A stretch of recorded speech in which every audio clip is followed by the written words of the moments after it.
Pastor Praveen పగడాల మరణం వెనుక ఉన్న మిస్టరీ ఏంటి? పాస్టర్ ప్రవీణ్ ప్రమాదవశాత్తు చనిపోయారా లేదా పాస్టర్ ప్రవీణ్ను ఎవరైనా కొట్టి చంపేశారా? ఇప్పటికే పాస్టర్లు చెబుతూ ఉన్నారు ప్రవీణ్ని కొట్టి చంపేశారు అనటానికి అక్కడ చూస్తూ ఉంటే అవే అనుమానాలు కలుగుతున్నాయని చెప్తున్నారు. రాజమండ్రిలో ప్రవీణ్ మరణంతో టెన్షన్ వాతావరణం కనిపిస్తోంది. ప్రవీణ్ను చంపేశారు అని కుటుంబ సభ్యులు పాస్టర్లు ఆందోళన వ్యక్తం చేస్తున్నారు. ప్రవీణ్ కాల్ డేటాను పోలీసులు పరిశీలిస్తున్నారు. ప్రవీణ్కు ఎవరితోనైనా గొడవలు ఉన్నాయనే విషయంపై కూడా ఆరా తీస్తున్నారు.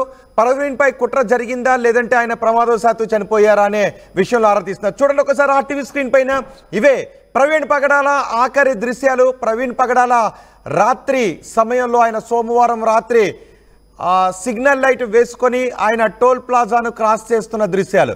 ఆయన బుల్లెట్ హెడ్ లైట్ కూడా వేసుకోలేదు. బహుశా హెడ్ లైట్ పోయి ఉంటుంది, మాడిపోయి ఉండుంటుంది.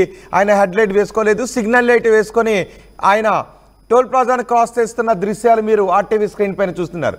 మొదటి బాక్స్లో ఒక కర్ర కనిపిస్తోంది. ఆ కర్రకు రక్తపు మరకలు అంటి ఉండటంతో అవి ప్రవీణ్ మృతదేహం పడి ఉన్న చోటే అవి దొరుకుతూ ఉండటంతో కనిపిస్తూ ఉండటంతో ఆయన్ను ఆ కర్రలతో కొట్టి చంపేశారు అనే అనుమానాన్ని కూడా వ్యక్తం చేస్తున్నారు. పోలీసులు మాత్రం అన్ని కోణాల్లోనూ దర్యాప్తు చేస్తున్నారు. సీన్ ఆఫ్ అఫెన్స్లో ఉన్న అన్ని అనుమానాస్పద వస్తువులను కూడా స్వాధీనం చేసుకున్నారు.